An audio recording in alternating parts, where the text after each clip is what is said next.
Things are fine. Things are fine. There was, as it turns out, quite a lot of scotch in the truck down the street, and our minders have been moving everything into the studio recently. I have to keep some for medical use, but broadly speaking, things here have improved dramatically. I don't even care they won't let us outside anymore. You probably have the same issue, but you don't need outside because you have the Dead Files, and we've got a story and a half for you coming up next, a tale of family. Probably the last one you'll ever hear. Ordinarily, when you wake up on your fateful day, due to the low probability of surviving first contact with the bacteria, you will find that no one else nearby has made it, and almost certainly no one in your household. But by the sheer whims of fate, sometimes someone you know will actually be alive. And we can go one better with our next dead, because we're going to peer into a household where a full 3 people proved immune to the bacteria, to some extent. We don't want to pretend you will be anything less than utterly alone in your survival experience. In fact, the main thing we need to learn now is how being able to work together doesn't necessarily make things much better. So, there's no need to be bitter when the crippling isolation sets in. Things can always be worse. What a time to be saying those words. Anyway, Dead 13, Tim Levesque. Tim was an ideal man for this job. He was a soccer star on the Kentucky semi-pro scene, and he had the moves to trounce any zombie. Kicking zombies is easier than kicking a ball, and there's no pesky referee to get mad when you really stick your studs into flesh. So Tim was already an amazing subject, amazing citizen. But now factor in that his wife and daughter both also survived. What are the chances? Our scientists here at the Dead Files estimate the probability at 1 in a billion. Oh, those silly scientists and their big numbers. X subjects dead, Y subjects captured, it's all stats to them. What marvellous luck Tim had. However, his family were not as healthy as he was, being confined to their beds with a harsh fever, leaving them immobilized. Tim was going to have to be the man about town who looked out for them, looking over his shoulder all the while, in case this fever was just the first stage of his loved ones turning against him. Another little tip from the scientists: if someone doesn't turn instantly, they will certainly recover from the illness sometimes caused by the initial aerosol exposure. It's only the refracted form of bacteria found in infected subjects that will then cause even immune subjects to lose that immunity over a few days and zombify. So, if your child gets a fever, your wife has a rumbly tummy, or your husband says he's biting his own hand because it tastes really nice, don't go sliding those buckshot shells into the barrel just yet. There is still hope. Hope that you can all go through the worst thing that has ever happened to you together. How nice for you all. At least it usually ends quickly, and if you don't believe me, let's get into Tim and family's escapades. Like any good tale, it started off with some action. You see, Tim lived across the street from the West Point all-denominational church, where Protestants and Catholics enjoyed lively arguments at all times, agreeing only that the mayor's decision to throw them into the same building as each other was truly the work of the devil. As you might imagine, churches become very popular when the world is ending, so it was Tim's rotten luck that huge numbers of zombies were shuffling this way and that on his street. And once you breathe, they start to catch on to where you are. Yes, the scientists are really fascinated with all that. Something about following declining density trends in the airborne bacteria count. Even our big brains can't do that. The most advanced form of life is death. We're still laughing every day at the novelty. Tears of laughter. Therefore, Tim had a difficult time, for he wasn't like most of our subjects, able to flee his life when the going got tough. He had to stand and fight for his family. Maybe even standing and fighting against his family. Oh, what's new, eh? Any parents in the audience? Don't let your kids watch this. It's going to get bloody. The zombies closed in like a great fleshy noose on Tim's little flimsy hoose. Time for kickoff. Tim battled the beasts at his front and rear doors until he had an idea. he cleared a space in his living room, opened the window, and shouted for the assailants to come enter through it. You see, the window made it hard for them to all squeeze in at once, much better than a door, and so the zombies were tricked into a place of weakness. As their limbs windmilled forwards in their attempts to climb through, Tim's boots flew with piston-like power, slamming head after head, breaking bone after bone, and painting the inside of his living room a vibrant new shade of slimy red. It was a slaughter the likes of which we've yet to see, with such a singular approach too. So here is your biggest lesson today, viewers. Do this all the livelong day, unless you can't stamp hard enough to crack a skull, because the zombies will get to their feet soon enough, and then you've just got zombies in the house. Worse than damp, worse than wasps, and a bloody great deal harder to get rid of too. So keep them coming one at a time, and simply kill them methodically. And if you can't, methodically note your last words on the nearest surface. In blood if you must, as seems to be the fashion these days. Tim must have taken down some 30 beasts before there was a moment of peace for him to assess the scene. It was messy, damned messy, but he was alive, and alive people can still clean. All the nooks, all the crannies, every drop cleaned away, apart from one little place. Your soul. Your soul! Haven't lost yours recently, have you? Tim was very concerned that what he had done felt a lot like a brutal rampage of mass murder. Looked like one, smelled like one, and left a stain like one too. And through that window he had just used as a human meat grinder, he could see the very church whose congregation he had led into his home like lambs to the slaughter. And he felt guilty. Tim, please, it's fine. Tim, we can clean your soul for you. Please don't take any risks to... Oh dear. Tim was already making his way to the church to seek some kind of forgiveness. Forgiveness. That's another of those words you simply need to erase from your vocabulary in this modern age. Make space in your brain to remember this lesson. If you want to serve God, you need to stay alive. Deads, stay alive, damn it. Clearly you are capable, Tim. You saved your whole family just now. Why throw that away? You think God will be impressed? God isn't watching you, Tim. We are. And we liked it better when you were stamping Zeds and showing us that we don't have to fear those beasts. Tim!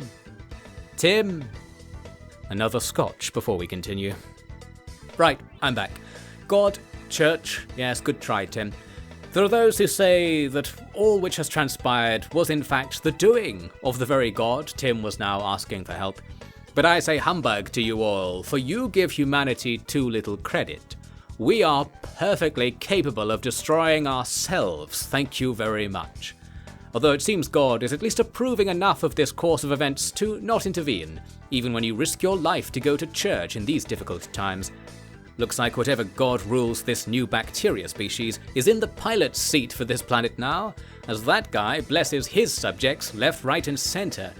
What a time to be a bacteria. And so many people appear to have converted, shall we say, that a new golden age of humanity is surely upon us. Not us, them. We'll survive. We'll survive for a long time. Tim found that the church was not entirely devoid of hostiles, yet he was still nimble enough to beat his way through the window and get into the main hall. Nothing too grand, a newer wooden affair, the sort of place that most deities would simply note is far less grand than the local shopping mall and pass the whole town on by for not taking their divinity seriously. Was what Tim needed in here? He looked around for a while. He listened. A voice, presumably the voice of the angels or what have you, was saying that he should return home at once. It was coming from the kitchenette in the back. The microwave, I would imagine. Tim, inspired by the voice or not, went for the main doors. He opened them. Goodbye, Tim. The atrium of the church was ram-packed from wall to wall with zombies that a few others had managed to trap there, now released like water from a broken dam. And all the potential that was Tim Levesque disappeared, like so many green zones on that invasive species department map we've got on our break room wall. But that is not the end of this story. We should move quickly on to what was happening back in Tim's house at that very moment. His wife, recovering from her post-infection fever, rose from her bed. So allow me to introduce Dead 14, Antonia Levesque. Antonia woke up that afternoon feeling much better than she had during the night. What was that strange sickness anyway? And what was that strange smell now wafting from under the door? A brief scan of the living room, hidden somewhere below a new strata of human bits, educated Antonia on how the scraps of information she half remembered from supposed dreams were in fact all too real. Good morning, sleepyhead. The end of the world is here. And Tim, well, it was obvious where Tim had gone from the massive trail of still wet blood visible through what could be seen of the window behind a pile of smashed corpses. Something tells me Antonia started to feel very ill again at this stage. However, she was a woman of action. She wasn't going to take all of this lying down, at least not anymore. After a mere few hours of respectable panicking, crying, and barricading of the bedroom, she opened the guest bedroom wardrobe. Then she opened the long black case propped up inside between all the commemorative soccer shirts. She pulled something from the darkness that, so far, we have not addressed in this educational series: a gun. The MSR 700 bolt-action rifle, powerful enough to ram death right back where it belonged, even at a long distance. Dare I say a safe distance. Yes, like in our previous feature on the use of vehicles, you may have been screaming at our deads for not using firearms. Practically every gun owner's dream is having an excuse to shoot it at everybody, and here it is. Of course, we're not here to tell you that this works just fine, and everyone who owned a gun is perfectly healthy now as a result. No, the average firearm user had the good sense to use it on themselves first. But for those deads who did try to shoot their way out of trouble, they all experienced similar problems to those we can showcase now with Antonia. Antonia burst from the house with rifle in hand, stoic and bold, heroic even, striding to the church with near clairvoyant knowledge of where her husband had gone. That, or she was heading there to pray herself, although God doesn't like it when you leap through the church window pointing a gun at everyone. Although perhaps he does, I shan't speak for him, not after all we've seen recently. All the bodies Antonia saw there were still, dead and double dead for the time being. There was a voice echoing faintly around the hall, saying something to the effect of, "He's gone, go home," but Antonia wasn't listening to that, instead turning her ear to the double doors into the atrium, from which the clumsy shuffling of the congregation was audible. Yes, the same one Tim had sunk into, apparently having courteously closed the door behind himself on the way. Good old Tim. Remember him? Antonia sure did, and after another good cry about it, decided she was going to have to face what was behind that door to see if what the angels were saying was true. With the rifle at her shoulder, she carefully opened the door. Then, the door was rather less carefully opened from the other side. Bang! A bullet flew from the rifle, flew past the zombies, flew into the background, and on its merry way it went with its conscience clean. Antonia recoiled back to give herself space to fire again. Click. Oh? Click. The gun wasn't firing anymore. Antonia leapt back out the window, and the zombies followed. Are you starting to appreciate that zombies are not a golden bullet, and in the wrong hand they're about as useful as, well, a literal golden bullet? Antonia learned quickly that the weapon required some action on the bolt to reload. Fine. Out in the parking lot, she took aim at the oncoming horde. Bang! That's another miss. She ran to the edge of the parking lot, practically back at her house now. Bang! Missed. Rack the bolt. Click. Oops, out of bullets. And while she had plenty more in her pocket, this really wasn't the time to be fiddling with the mechanism for slotting them into the built-in magazine. The time for that was years ago, and by that I wish to make the point that while everyone can work out how to swing a stick and get most of the benefits of doing so right away, working out how to shoot someone with a portable shooting someone machine does take practice both in operation and aim. And even if you manage that, a bullet isn't always going to stop them. And I assure you any output from bullet factories these days is being requisitioned by the invasive species Marauder Depot for important business.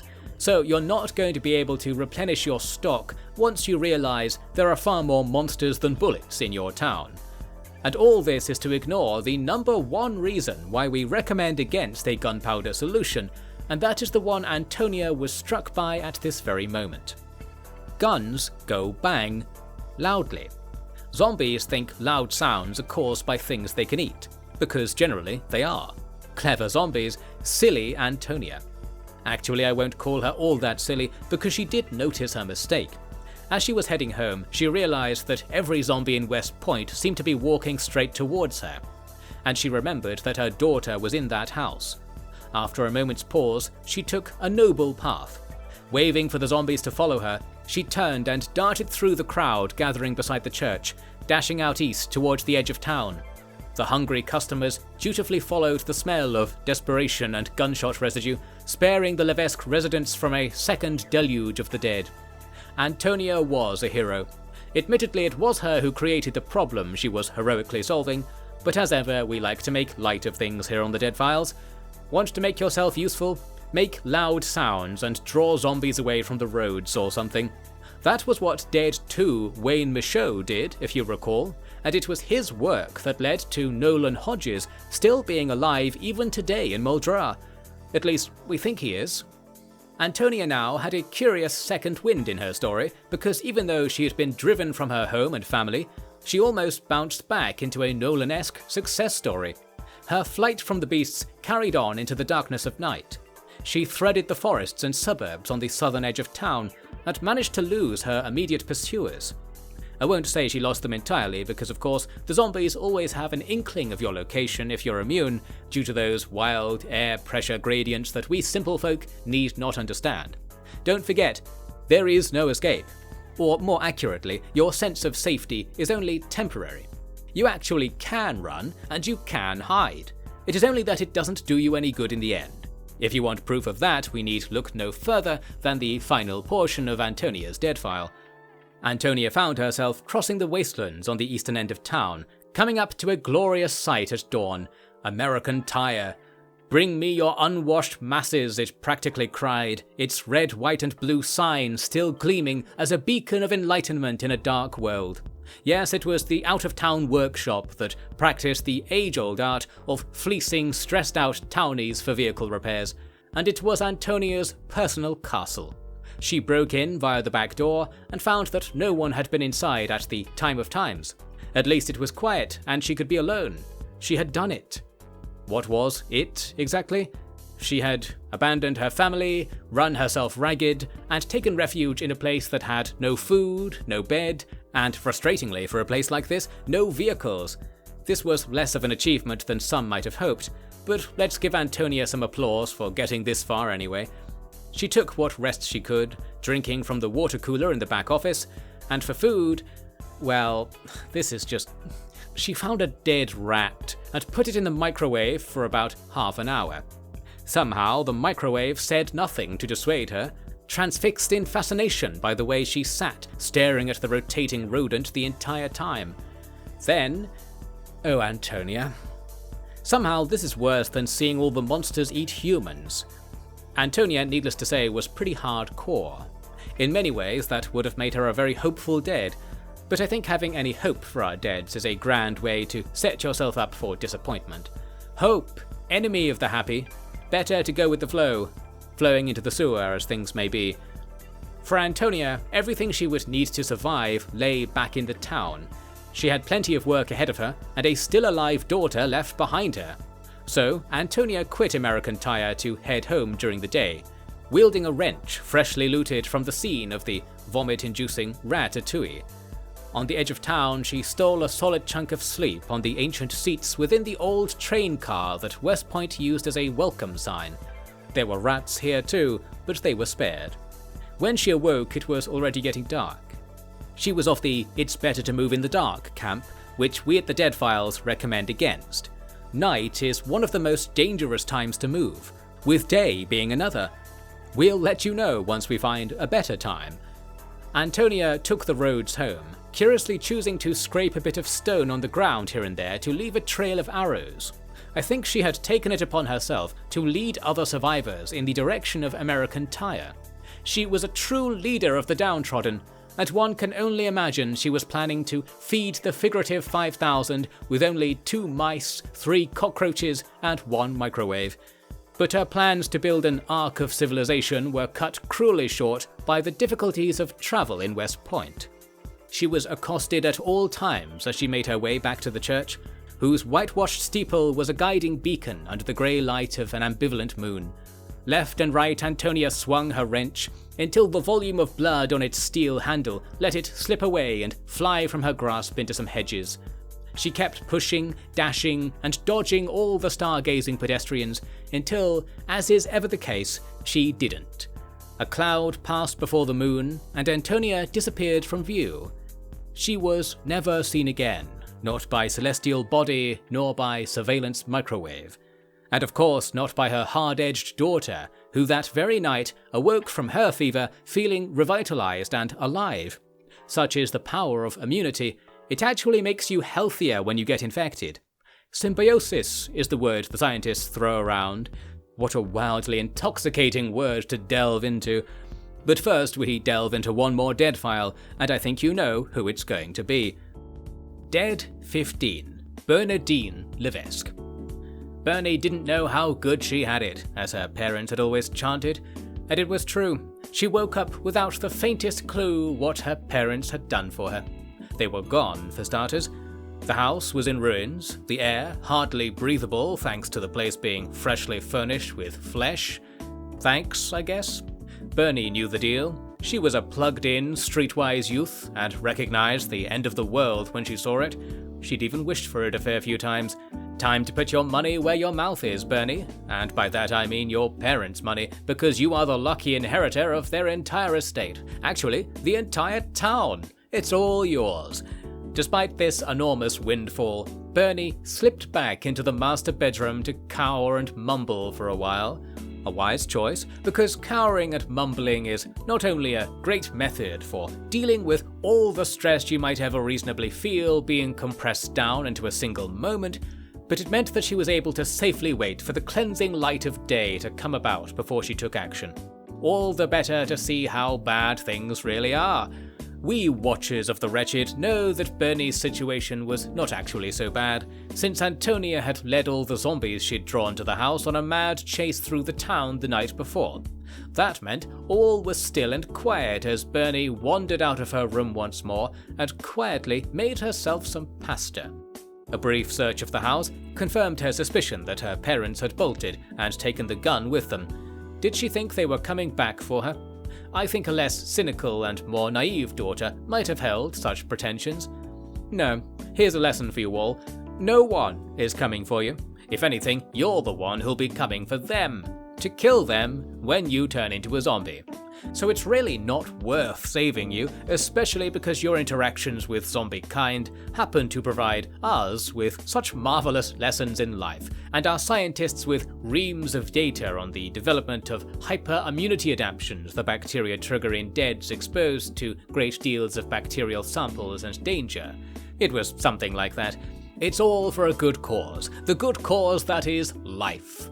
And free scotch is a fine rider for any discerning survivor, I assure you of that. What was I saying? Ah yes, Bernie. She had no plans to stay in that nightmare bungalow of hers, and flew the nest with a bundle of household supplies. Her first instinct was to leave town, fleeing south out of the suburb with light-footed steps that evaded attention from those monsters still drowsily moping about the neighborhood. We've recommended against this enough times that I needn't tell you the result of running away.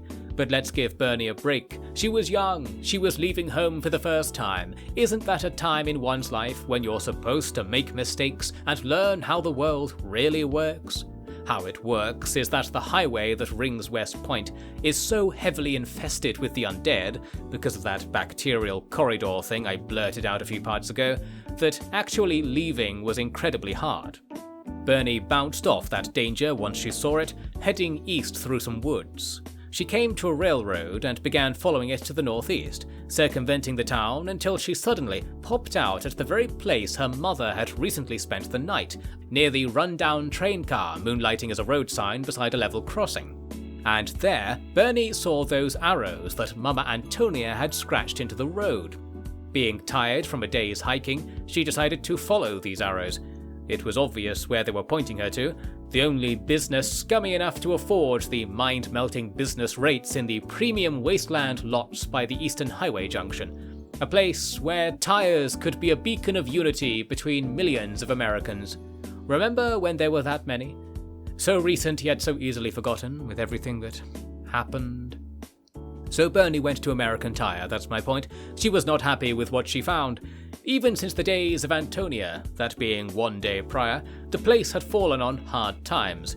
Antonia's sweet breath was still in the air, and so Bernie found legions of undead smashing their way through the storefront to seek the delicacies within.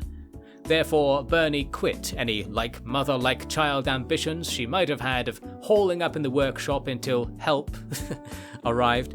At this stage, the story is very much off she went, running into the woods in what some would call panic, but I like to think is a sort of youthful enthusiasm for adventure. The good news was that the highway barrier was easily passable here, thanks to the aforementioned property price swelling junction with the road to Louisville, meaning Bernie was now into the forests and hills without a hitch. Freedom. She ran all the way out of the infection zone, which was 50 miles wide at the time, and now, God, I'm not even going to check, I jest. Yes, no escape, blah blah blah. Here's what really happened. She got a certain distance into the wilderness and got bitten by someone else who'd tried the same thing. It's a chain reaction. One bitten survivor goes out and turns, and then they get the next one, and those two get the next one, and a wider and wider area begins to be patrolled by beasts. By Bernie's time to shine, there were gangs of townies roving even the nameless creeks and copses of the infertile hinterlands of Knox County. Bernie did break free after her first bite in the bushes and pushed on a little further, but she knew the deal. We all know the deal, don't we? We all know what's happening here. Bernie got it right. She wandered until she came across an old freight line in the middle of nowhere and just sat down in the middle of the tracks. Bloody bad luck that no trains were coming. She stared at her bite wound, stared down the avenue of track to the vanishing point of her world, and stared at the sky as if she could see the satellites and surveillance planes that... She looked at the empty sky, her sightline casting out across the entire universe above her. There it was. Reality. It happened. You got to see it. That was never a guarantee. Your atoms did something that hardly any atoms end up doing. Can't you be happy with that? You can't ask for everything. Let's be happy that anything like us, anything like life, happened at all. It was always going to go away at some point, wasn't it? It was going to end one way or another, and with things as they are, at least we know where we stand, don't we? Okay, I had another glass and now I'm ready to finish this off. This stuff is so invigorating. Bernie sat there, content in her enjoyment of nature. She passed out, woke up, shuffled about sometimes, and by the time she got up for good, she had made the jump from dead to undead. And on her adventure went forevermore, huzzah! And what did she teach us? Not only do we see the regular dividends of the run-and-hide strategy, but we see the importance of family. They might make things better. They might make things worse. They certainly won't make any difference in the end. If you get the chance, work together. Yet remember always how when you work in tandem with fellow deads, a mistake made by one of you can doom the whole lot. It's like society. If one member of society was to plot to release an experimental life form into public areas, that one act could radically change the lives of everyone else. And we would say that living in a society alongside that person turned out to be a mistake, no matter what else they brought to the table or how well things seemed to be going. One big burst of, shall we say, rotten luck, and it's all over. Make sure you're not friends with any rotters then, and at the very least, make sure everyone you know has at least seen every lesson from the Dead Files. Make preparations, stash weapons, have a plan to kill everyone around you and yourself, not necessarily in that order, and most of all, do not be caught acting dead like a dead. I don't believe how good this scotch tastes. It's like water after a trek through the desert. It's like bloody methamphetamines. Probably kills off any bad bacteria too. Yes, just keep at it. Unlike all these idiots, you can at least die happy. and they'll be sad their little conspiracy to keep themselves alive is working. Enjoy the dead world, internal special department of... whatever.